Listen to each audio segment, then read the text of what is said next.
Hello there. Let's take a look at the next concept here.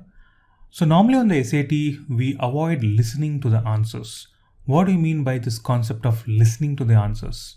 Okay, so listening to the context would actually mean never rely on intuition. Never rely on intuition in order to get the correct answer for the SAT. The SAT never works on intuition. So what do you mean by intuition? Let's look at it in detail. So never rely on what sounds right or what feels right on the SAT. So don't think, okay, yeah, this sounds right, so this can be the right answer. Or this one feels right, so this can be the right answer. So never go with what sounds right or what feels right.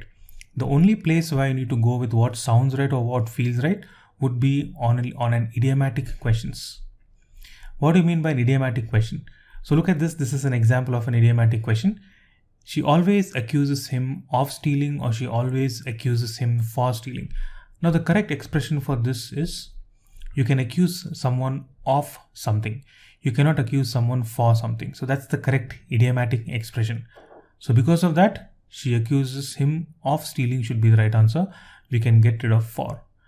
Okay, so this is the meaning of an idiomatic expression, something that is always correct by default. Okay, let's take a look at the next example. John always thinks about himself as a fairly competent pianist. John thinks of himself as a fairly competent pianist. So one can think of oneself. One cannot think about oneself. Again, this is a commonly accepted statement, right? So only for these kinds of questions, you can go with intuition, with what sounds right or feels right. If you have heard of these phrases before, you can clearly get the right answer. But apart from that, approximately 95% of the SAT, they focus on a grammar rule or a punctuation rule. So you need to know a grammar rule or a punctuation rule in order to solve any question on the SAT. Let's look at what you mean by that. Okay. Last week, when Mary's aunt and uncle flew from Turkey to visit their relatives and tour the US, Mary invited Sandhya and I to her house to meet them.